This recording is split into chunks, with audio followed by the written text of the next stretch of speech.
పిల్లలు పిల్లలు ఎంతమంది పిల్లలు ఏం చదువుతున్నారు? పిల్లలు అంటే ఇది పెళ్ళే పెద్ద షాకింగ్ అంటే పిల్లలు ఇంకా పెద్ద షాకింగ్. పాప ఇంటర్మీడియట్ సెకండ్ ఇయర్ ఇప్పుడు. ఓకే.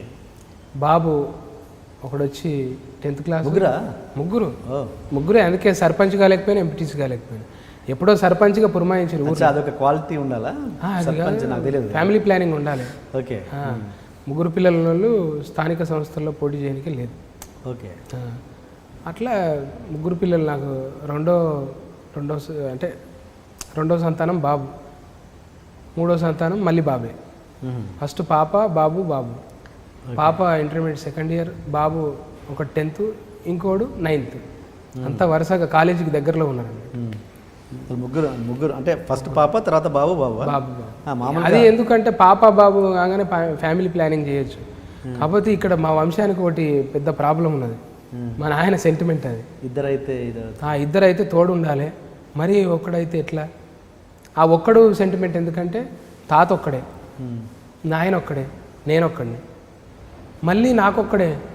అరే అట్లా కాదురా, మాకంటే అప్పుడు తెలియక ఎట్లనో ఇదైంది. కానీ దేవుడిచ్చిన అప్పుడు ఫ్యామిలీ ప్లానింగ్ లేదు. ఇప్పుడు నువ్వు మళ్ళీ ఆపరేషన్ చేయించగలవు, వద్దు, ఉండాలి ఖచ్చితంగా. ఇంకా నలుగురికి కూడా అన్నాడు ఆయన. నాయన వద్దు, నేను స్కూల్ ఫీజులు కట్టుకోవాలి. అప్పటికే స్కూల్ సురువైన ప్రైవేట్ స్కూల్. అప్పుడు అంటే గవర్నమెంట్ స్కూల్ మరి 5 రూపాయల పరీక్ష అట్టకి ఇస్తే సరిపోతుండే. పరీక్ష ఫీజు 5 రూపాయలు ఇస్తే అయిపోతుంది. ఇప్పుడు అట్లా కాదు కదా, నెల కట్టాలి, బస్ ఫీజు కట్టాలి, మళ్ళీ స్కూల్ ఫీజు కట్టాలి. ఇవన్నీ నేనతో కావు, చాలు నాయన అంటే అప్పుడు నాయన ఒప్పించాలి. ఇప్పుడున్న జనరేషన్ ప్రకారం పిల్లలంతా జర పాష్గా ఉంటారు కాబట్టి వాళ్ళ కాలేజ్ కానీ స్కూల్లో కానీ పిల్లలు ఏమన్నా వాళ్ళని డిగ్రేడ్ చేసిన సందర్భాలు అరే ఏమైనా బిత్తిరిసత్తి కొడుకురా, బిత్తిరిసత్తి పాపరా అని అట్లా ఏమన్నా డిగ్రేడ్ చేసిన సందర్భాలు? డిగ్రేడ్ అంటే ముగ్గురులో ఒక బాబుకు జరిగింది. అది ఎట్లా? పెద్దోడు వాడు జర ఫ్రెండ్స్తో తిరుగుతుంటే, జర పెద్దోళ్ళు అయిపోతారు కదా, తిరుగుతుంటే సందర్భంలో క్లోజ్గా ఉన్నాడు. ఒకరోజు అన్నాడంట, ఏ బిత్తిరోని కొడుకురా అన్నాడంట. బిత్తిరోని కొడుకు అంటే వాడు చెప్పిండు సమాధానం. అట్లా ఎందుకు అంటారు పిల్లలు? ఇక అగ్రెసివ్గా ఉంటారు. అట్లా ఎందుకు అంటున్నావు అట్లా అని గొడవ పెట్టుకొని టీచర్కి కూడా చెప్పిండు. టీచర్ బిత్తిరోని కొడుకు అన్నాడు ఈయన అని చెప్పి అంటే టీచర్ పిలిచి అప్పుడు ఒక క్లాసే చెప్పిందంట. అట్లా కాదు, ఆయన మంచి చదువుకున్న ఆయన అట్లా ఉండడు, ఒరిజినల్గా చూడండి మీరు, ఆయన బిత్తిరైన కాదు, మీకు ఏడ కనిపించక అట్లా అంటారు, కానీ ఆయన రియల్గా చాలా మంచిగా ఉంటాడు. ఆయన కార్లో పోతాడు, తిరుగుతాడు, ఆయన వ్యవసాయం చేస్తాడు, మంచిగా చదువుకున్నాడే అని టీచర్ చెప్పినాక అప్పుడు ఆడు మావాడు కూల్ అయిందంటే అప్పుడు ఆయన రియలైజ్ అయ్యి ఆడు సారీ చెప్పాడంట. సారీ అని చెప్పి అట్లా అన్నారు. అంటే ఆటల్లో పాటల్లో పిల్లల్ని కామెంట్ చేస్తుంటారుగా, మళ్ళా విన్నప్పుడేమో ఒకలాగా ఏమేమి అనలేదు అంటారు, విన్నప్పుడు వేరే వాళ్ళతో కామెంట్ చేసేది. తెలిసినాక ఓకే, అంత తెలిసినాక ఓకే, వాళ్ళు రియలైజ్ అయినాక ఓకే. బట్ నీకు చెప్పుకోలేని విషయంలో మా నాన్న ఇది అని వాళ్ళలో వాళ్ళు బాధపడ్డ సందర్భాలున్నాయా? అంటే మీరు ఎంత సంపాదించినా, ఎన్ని కోట్లు సంపాదించినా, ఎంత బిల్డింగ్లో ఉన్నా లోపల ఒకటి ఉంటుంది పిల్లలకి. అరే స్కూల్లో పోతే కోట్లు అనకండి, పొరపాటున 1 లక్షలే. 2 కోట్లు ఇల్లు కట్టినామని నాకు తెలుసులే కానీ. అబ్బా నువ్వు చెప్పాలిగా. ఎంత చెప్పు? 2.5 2 ఇల్లు 2.5 ఇల్లా పాడా పోతా మంచిగా నడుస్తున్నది కదా అని 10 లక్షలు అడ్వాన్స్ ఇచ్చిన. వామ్మో మళ్ళీ ఏమో అయ్యేటట్టుందని మళ్ళీ వాపస్ తీసుకున్నా. అట్లా 2 సార్లు. ఇక కొంటే మంచిదే కొనాలి. ఏదైనా నేను ఏం చేస్తా అంటే ఉండి మంచిది కొంటా. కార్ అయినా, టీవీ అయినా, ఫ్రిడ్జ్ అయినా, మళ్ళీ దాని గురించి చాలా ఆశపడవద్దు. ఆ మోడల్ ఇంకోటి వచ్చింది కొత్తది, అబ్బా ఇది కొనలేము అనుకోవద్దు. కొంటే టాప్ ఎండే కొనాలి, వదిలేయాలి, దాని గురించి మర్చిపోవాలి. ఇక ఇట్లుంటుంది అది. మళ్ళీ ఊకుంటే 2-3 ఏళ్ళ గ్యాప్, అది కొన ఇంట్లో. ఎట్లా అంటే నీకు నీటుకుంటాయి కానీ ఇది ఒక్కటి కొనవు ఒక రోజు ఇక తిక్కలేసి సరే కొనుపో అంట. అది మళ్ళీ గిది చాలంటే గదెందుకు ఇది తీసుకో అంటే అమ్మో గింత పెద్దది ఇప్పిస్తావు అనుకోలే అనేటట్టు కొంటా. మళ్ళీ నేను ఏదో గింత అన్నా కానీ ఇన్ని లక్షల అని మళ్ళీ కొంటే అట్లా కొనాలి. అట్లే ఏం చెప్పినా ఇప్పుడు అదే పిల్లలు ఇల్లు కాడ ఇల్లు కూడా అంతే. మళ్ళీ నేను మళ్ళీ కొంటే 50-60 లక్షలు కాదు, కొంటే విల్లా కొనాలి. మళ్ళీ దాని గురించి ఆలోచించొద్దు. ఇక టాప్ ఎండ్లు ఉండాలి.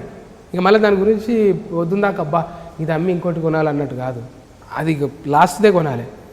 అనే దాంట్లో నా భ్రమలో ఏం చేసిన 2 సార్లు అడ్వాన్స్ ఇచ్చిన 2 సార్లు తీసుకున్నాను. లాస్ట్ దాన్ని నువ్వు ఎట్లా ఫిక్స్ అవుతావు? అంతకంటే మీరు 2 కోట్లది అదే హై ఎండ్ కాదు కదా, ఇంకా ఉంటుంది. అంటే మన బతుకులకు అదే టాప్ ఎండ్ అనిపిస్తుంది. ఓకే, ఇప్పుడు నీ బతుకు అట్లా అవ్వచ్చు, ఇంకా ఫ్యూచర్లో మరి వేలల్లోంచి వందల్లోంచి కోట్లలోకి వెళ్ళటం అంటే అది టాప్ ఎండ్ కాకుండా ఇంక 100 కోట్లకి వెళ్తాం.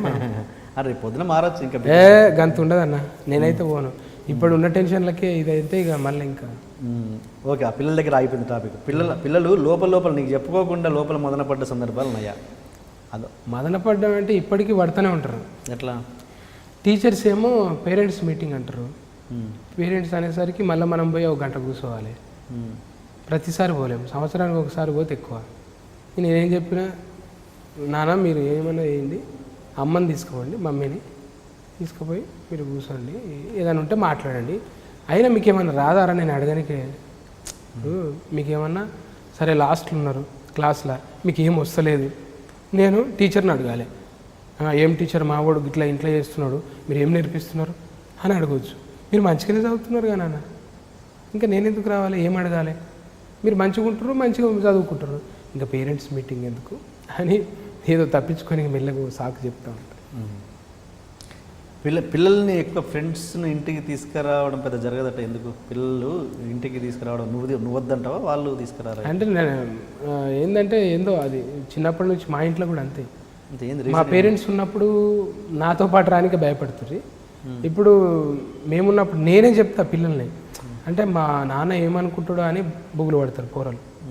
మా నాన్న ఏమని అనుకుంటాడేమో అంటే అనుకునేది దేనికి, అంటే ఇబ్బంది ఫీల్ అవుతాడేమో, ఎప్పుడు అలసిపోయి ఉంటాడు, ఎటో తిరిగి వస్తాడు కదా, ఇప్పుడు కూడా మళ్ళీ స్ట్రెస్ ఎందుకు, ఆయనతో మాట్లాడతారు అది ఇది అంటే.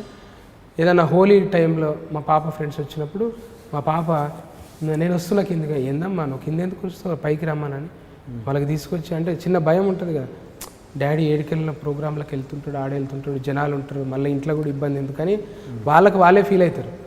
ఎప్పుడు ఫీల్ కావద్దమ్మా, మీరు తిరగాలి వాళ్ళని తిప్పాలని చెప్పి వాళ్ళని పైకి తీసుకొచ్చి కూర్చోబెట్టి దోశలు వేపించి తినబెట్టి ఆ భయం పోవాలని, ఆ భయం పోవాలని ట్రై చేస్తుంటే వాళ్ళు నాకే రెస్పెక్ట్ ఇస్తుంటారు.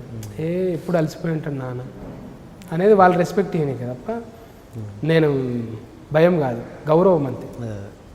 ఎట్లుంటుంది నీ అటాచ్మెంట్ పిల్లలతోటి? పిల్లలతోనా ఏముంటుంది, ఇక పండుగకు పలకరించినట్టు.